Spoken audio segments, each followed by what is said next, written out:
Hola chicos y chicas. Bueno, pues hoy voy a explicaros así a grosso modo de manera rápida lo que fue la guerra de los 30 años, ¿vale? Lo primero es dejar claro una cosa.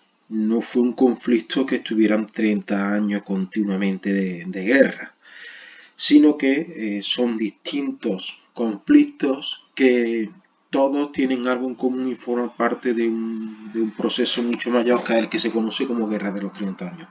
Así que podemos decir que es una unión de distintos conflictos que podemos decir que forman parte de un mismo todo que es la Guerra de los 30 años. Y aquí veis las fechas que son de 1618 a 1648. Bueno, pues lo primero, explicar quiénes se enfrentan, ¿vale? Por un lado tenemos los Habsburgo, tanto los austríacos como los españoles, ¿vale? Católicos, defensores del catolicismo, frente a protestantes, príncipes protestantes alemanes, Dinamarca, Suecia, la provincia de Nudas y Francia. Muchos de ellos protestantes, es decir, el conflicto se inicia con un conflicto religioso, que ya lo veréis, y luego va entrando en el conflicto más componentes de tipo económico, tipo político, hasta que finalmente podemos decir que se convierte en un conflicto político porque Francia, que es católica, va a entrar a favor de los protestantes porque el objetivo era acabar con los Habsburgos, ¿vale? Así que lo que se inició como un conflicto religioso pasará a ser un conflicto político.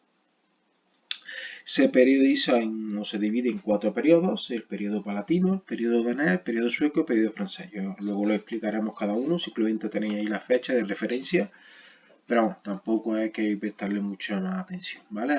Vamos a empezar cómo se inicia el conflicto. Y para eso tenemos que entender cómo era Europa a principios del siglo XVII.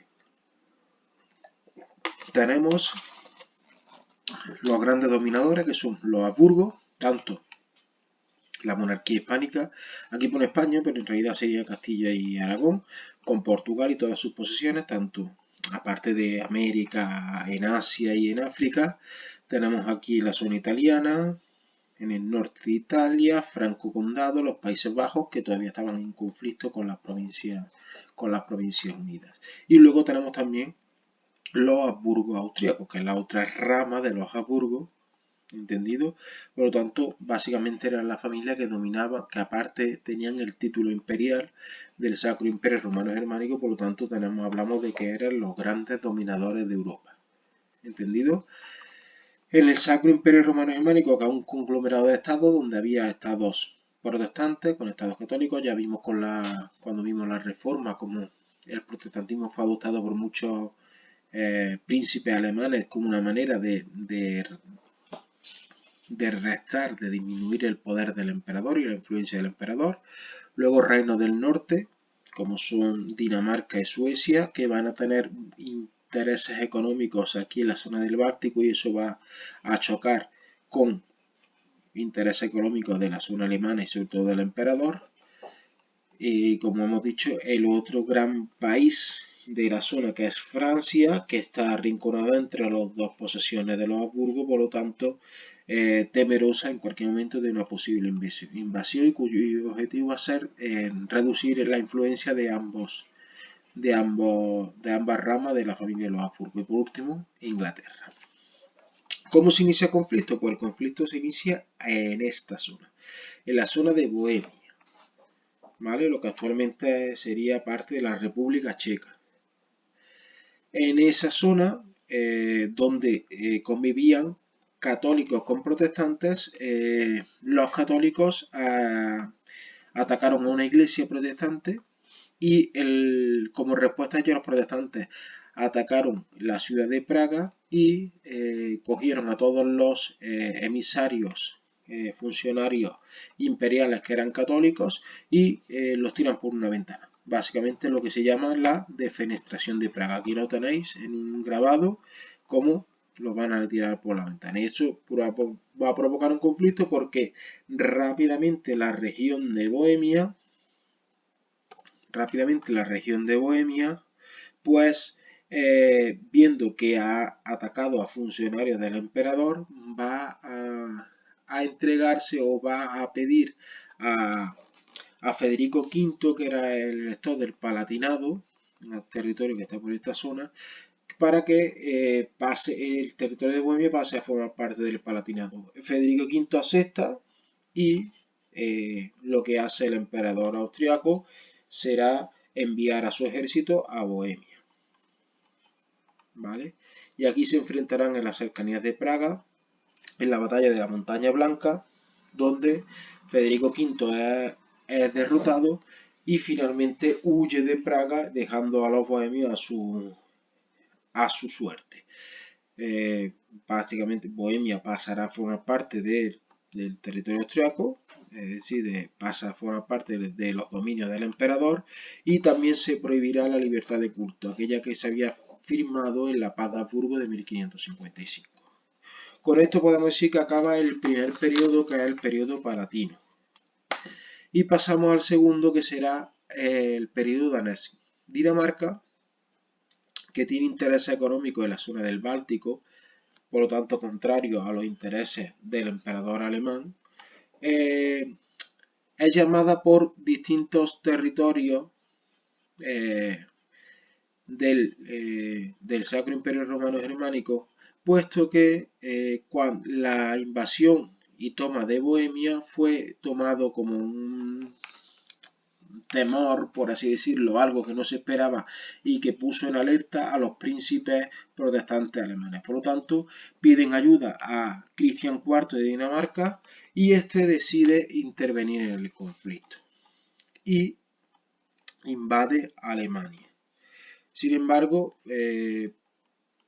Cristian IV finalmente es derrotado por el emperador alemán hasta que se firma la paz de Lübeck, ¿vale? Aquí tenéis a Cristian IV de Dinamarca, Lübeck, esta ciudad aquí donde se firmó, y básicamente lo que se firmó fue que Dinamarca dejaría de intervenir en los asuntos de los príncipes protestantes alemanes, se garantiza que no se va a tocar ninguna parte del territorio danés, y tras ello el emperador firmará el edicto de restitución, por el cual obliga a los príncipes protestantes a restituir todas las riquezas que habían sido robadas, entre comillas, ¿no?, confiscadas a la Iglesia Católica en sus territorios.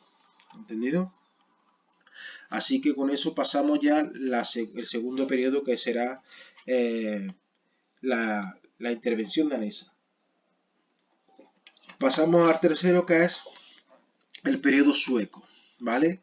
Al igual que Dinamarca, Suecia tenía intereses económicos en la zona del Báltico, que lo llevaba directamente a chocar con los intereses alemanes y sobre todo del emperador. Así que el rey Gustavo Adolfo de Suecia, aquí lo tenéis, el rey típico sueco, ¿no?, rubio, el rey Gustavo Adolfo de Suecia invade Alemania y obtendrá batallas importantes, como será victorias importantes, como será la de Leipzig y sobre todo la de Lutzen, batalla de Lutzen. El problema es que el rey, que era un tío valiente, se puso al principio de sus tropas en la batalla de Lutzen, y aquí veis el cuadro donde Gustavo Adolfo es asesinado, cae muerto en plena batalla de Lutzen. Pese a la victoria de los suecos, la muerte de Gustavo Adolfo dejó a los suecos sin un liderazgo que era el que le había llevado a obtener esas victorias, ¿entendido? Así que tras la victoria de Lutzen, los suecos seguirán en territorio alemán, pero serán derrotados finalmente en la batalla de Nördlingen en 1634. Y tras ello firmarán la paz de Praga de 1635, donde Suecia mantendrá lo que tenía actualmente, pero renunciará a cualquier intento sobre el territorio alemán.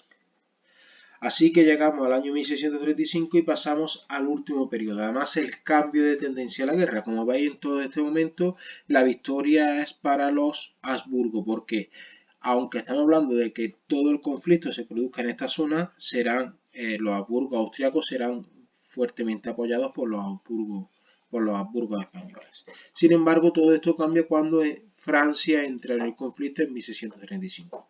Francia, que a través del cardenal Richelieu, que aquí lo podéis ver,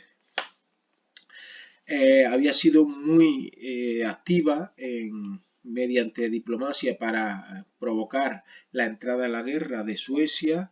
Una vez que los suecos se retiran con la paz de Praga, decide intervenir directamente en el conflicto.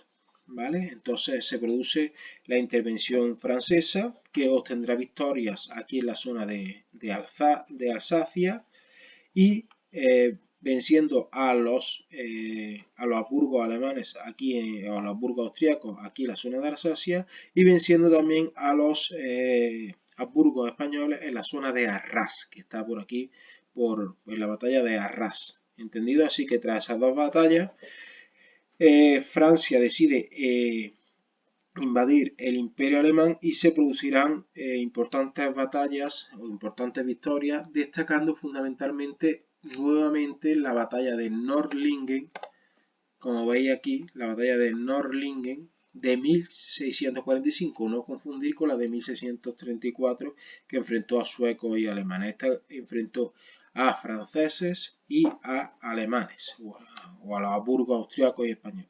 ¿Vale?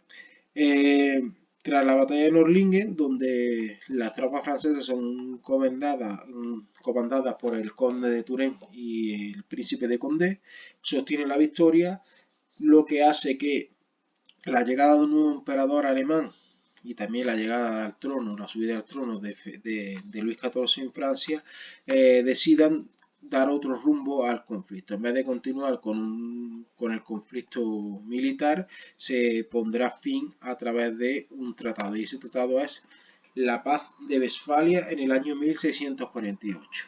¿Entendido? ¿Qué supone la Paz de Westfalia en el año 1648? Pues supondrá que la hegemonía en Europa cambiará de manos, ¿vale? Y pasará al reino de Francia, sobre todo tras el Tratado de los Pirineos con España en 1659. Finalmente se impone la libertad religiosa y política de los príncipes alemanes en el imperio, debilitando el poder de los emperadores, y también se reconoce a las Provincias Unidas y a Suecia como estados independientes. Como veis, Suecia adquiere algunos territorios aquí en el norte de Alemania, ¿entendido? Pero destacamos eso. Finalmente, las Provincias Unidas, que ya se habían declarado independientes en 1579, finalmente serán reconocidas por todos los territorios, sobre todo por España, como provincia y como Estado independiente. Y también los cantones suizos que se independizan y forman la Unión Suiza. Así que, como ya hemos dicho antes, el conflicto termina en el norte en el centro de Europa, en la zona de Alemania, pero continuará entre Francia y España. ¿Entendido? Hasta que se firma la paz de los Pirineos en 1659. En esa paz de los Pirineos, como veis, España perderá territorios, ¿vale? Aquí el territorio de Artois, este territorio cerca del Franco Condado, y el Rosellón al norte de los Pirineos, perderá. ¿Entendido? ¿Vale?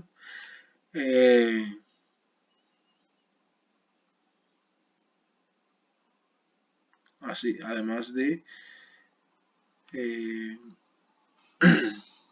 como hemos dicho, Francia alcanzar finalmente la hegemonía en Europa y habrá un cambio de paradigma, ¿vale? Un cambio en el equilibrio europeo que pasa del dominio de los Habsburgos, tanto españoles como austríacos, al dominio de los franceses. Mucho más cuando a finales del siglo XVII, o a principios del siglo XVIII la corona hispánica pase a manos de los Borbones, que también reinaban en Francia.